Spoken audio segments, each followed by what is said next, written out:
Macen kauye ta fi birni haka na ji na fada. Macen kauye ta fi birni haka na ji na fada.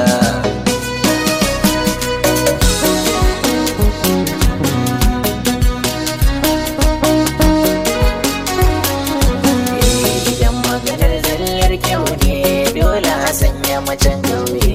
Idan kuka yi duba sosai a yanzu ku su masu waye ka auro daga can kauye ta zo ta yi girmama iyaye. A yau na samu yar kauye ta zo ta yi mini tuwon dawa.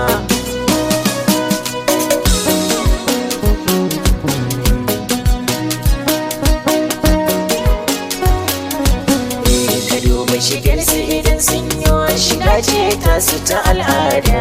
Ga haƙuri matan kauye an shaida ba su yawaita fada.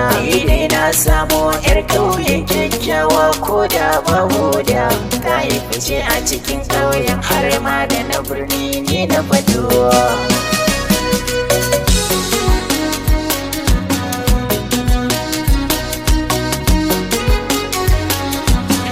Natural beauty gare ta idan ka duba, daɗin zama gare ta ita ba ta gaba.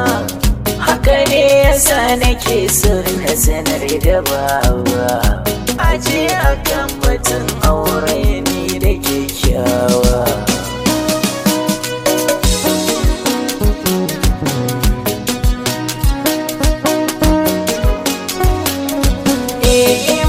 Macen kauye sun rayuwa ba zan iya ba. Aure da ke na yarda daura shi babu zamba. Zan baki da kulawa domin kwake na zaba. Na rasa ki gindiyar mata dole na yi macewa.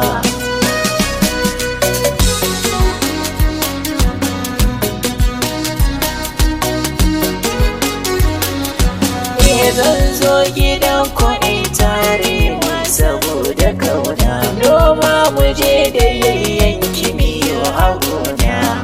Ƙaunar ki za ta sani kwazo gani na. Na bar cikin gari na zo gwankitawa.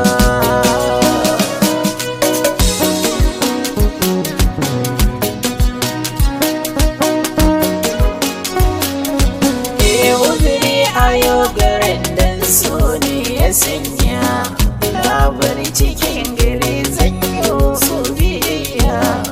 Ina ibin umarnin so zan yi jinya. Kibiya ta san ki taso kyan ban kulawa.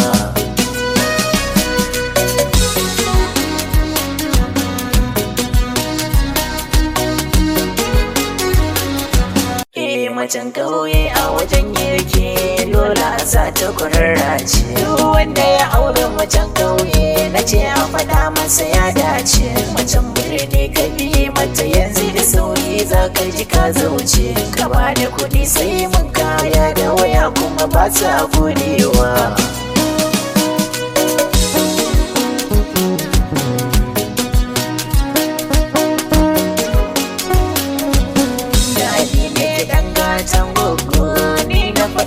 Sirina aje kauye ne ziyara ne can na gano ni mai soniya. A bayyana so ta yarda da ni a kauyen har mun tattauna. Duk har da nake yi a koyaushe a aure na da ita a daurawa.